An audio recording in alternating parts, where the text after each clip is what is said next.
Good morning. Good morning, good morning. So there's a reason we don't typically meet outside on C Day for break, but there's a reason. We made an audible call this morning. You can see it's a little sparse crowd today. There are a lot of faculty, staff, and kids that are sick. So we just wanted to get out in front of it and make sure that we kept you as healthy as possible. So that's why we're out here today, and we'll keep you up to date on how things are progressing in the county in terms. It's not just COVID. There's RSV going around. There's just the common cold, a lot of flu. So keep yourselves healthy. Wash your hands so that you can make it to school. Okay. I had two quick announcements. One, I wanted to thank everybody for Spirit Day yesterday. It was a lot of fun. On Tuesday during break, we'll have our award ceremony for Spirit Day, so that'll be exciting. Woo! Yeah, thank you. And then on Sunday, I just wanted to remind you that we changed our clocks, so we fall back 1 hour. So you get an extra hour this weekend. Yes. So, yeah. Okay. Woo! All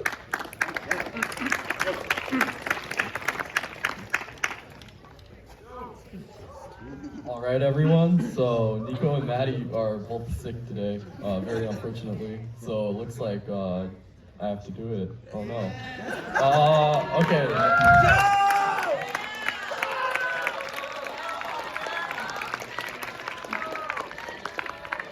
Okay, so first we have an announcement by Normandy. Yeah. All right. And Wesley.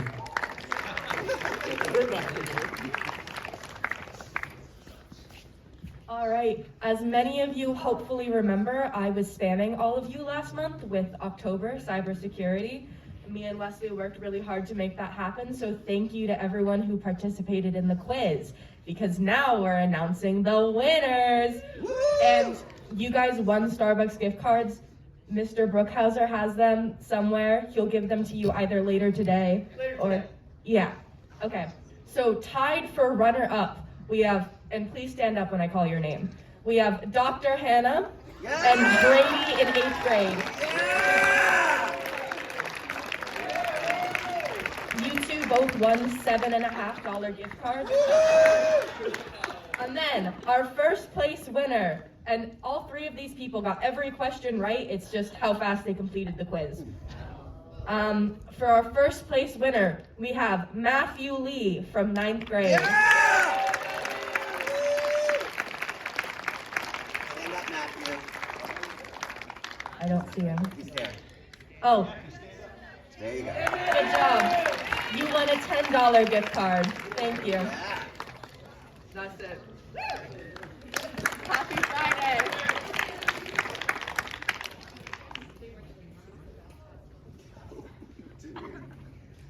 All right, next up we have Ms. Furman with another announcement.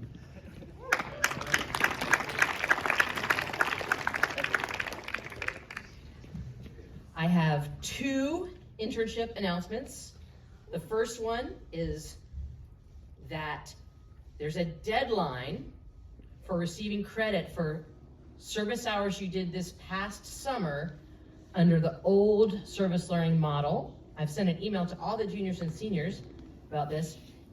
Yes, you can get credit for those hours if you submit them through the spreadsheet form in Canvas and turn in your reflection essay by Thanksgiving break. I will happily work with any of you who are having trouble with Canvas. After Thanksgiving break, it will mean that they're no longer valid and you've got to move forward with this year. Second announcement, we have another new internship placement. CHISPA is the Community Housing Improvement Systems and Planning Association for Monterey County. It is a nonprofit that builds, develops, and rehabs housing for low and moderate income families and families with senior citizens and people who are disabled. They have 1,400 units and provide a lot of programming for the residents because they are trying to build neighborhoods. They're not just trying to provide housing and then have a bunch of social problems around the housing, but rather they're trying to prevent the social problems by having enrichment programs like art and bingo for the seniors, and music and Legos and homework help and outdoor education and hiking and summer camp. There's a new Canvas page for this internship, and I met with a lady yesterday who does community outreach. Her name's Ruth Rodriguez, and she is super nice. And she said that any York student who would like to do their internship at Chispa could have a individual conversation with her. She would find out about your interests and skills and help point you towards like meaningful opportunities. So please go into Canvas or see me if you're interested in Chispa.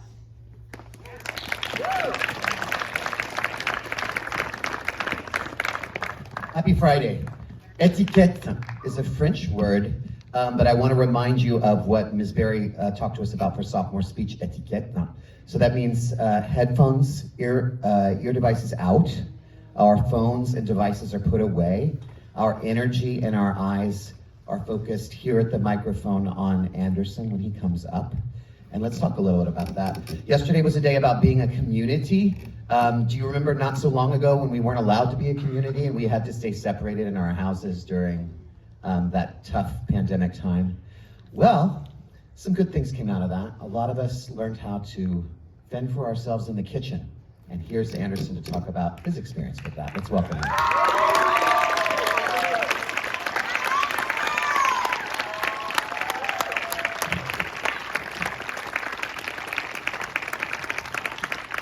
Morning. Misfortune.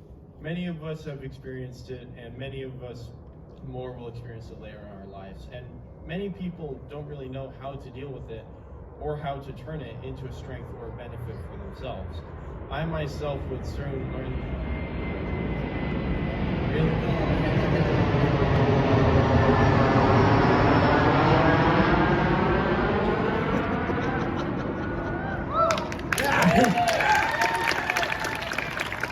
Anyways, I myself would personally learn how to use and turn misfortune into a strength once, as many know, the COVID pandemic hit. Now, when the COVID pandemic hit, I didn't think that much about it.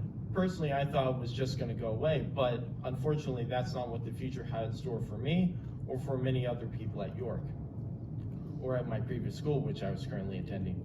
Anyways, so when the COVID pandemic hit, I didn't think that much about it. However, by February it expanded, and by March, all public services were shut down, no one could get around, and it was just very, very hard and stressful.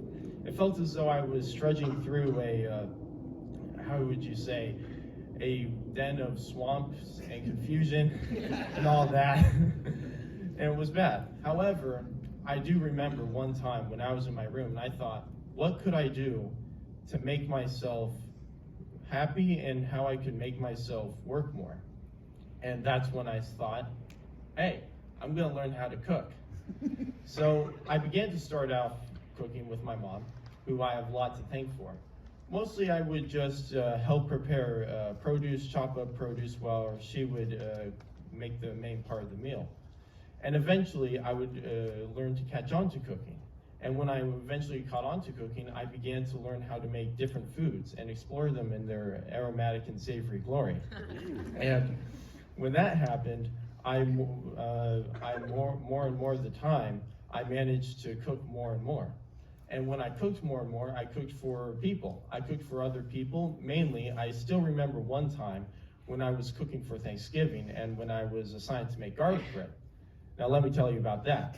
I can still remember the happiness people had. I can still remember the smell of the garlic bread. I could still remember the comments I received. And that's when I realized that this skill that I've learned not only helps myself in focusing on myself, but also I learned how it could help other people. And when it helped other people, I just realized how satisfied I myself was. And in conclusion, I'm very grateful for the pandemic experience I had, because not only did I find my own strength, but I also learned how to help other people. Thank you.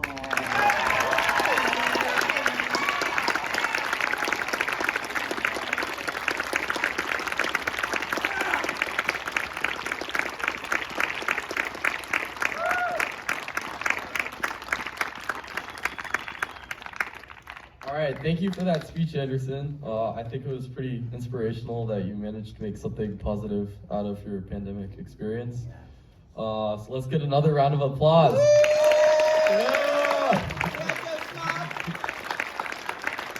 All right, so the sophomore speeches are looking great this year, off to a really good start. Next up, we have Nayeli with an announcement for LitMag.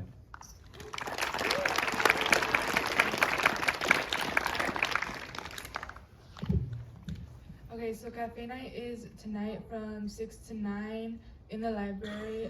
We're gonna have food and drinks for you guys, so please come out. And then as far as like how it works for those of you who are new, you basically come, we'll have little intermissions where you can sign up for time slots and you can perform anything you want. You can sing, you can read something you've written.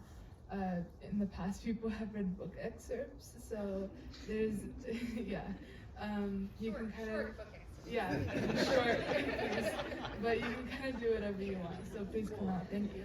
Yeah.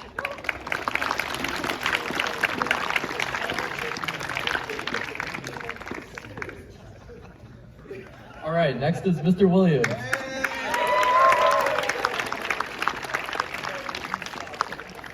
Okay, so as we can look around, we have a few people out today. So this is a bit of hot off the press, but we are going to push back Midsummer Night's Dream 1 week. So one of our cast members has been pretty ill, and so we are actually, if Ben is here, Ben is saving the day, jumping in. Ben, is Ben here, or is he sick? No, there he is. Yeah, so Senior Ben is going to jump in and learn the entire show in a week and a half, so we're going to push that back. So we are going to open next, the following Thursday. Is that the 17th? 17th? Yes. So November 17th will be opening night, and we will run still 4 performances. We'll run Thursday, Friday, and a double Saturday, meaning at 2 p.m. We're in the evening, so you can come and see a matinee. So we have the same amount of chances. We're just putting it all in one weekend. So to support our students who are jumping in and kind of saving the day, and also giving us a little bit of time as we kind of navigate this. So make sure that you, like Mr. Key said, wash your hands, wear your mask, so that we can get through this next couple of weeks. Thank you.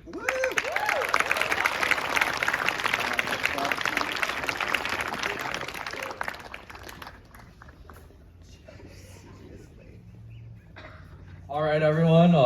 Thanks for coming to the first Joe Smock led break.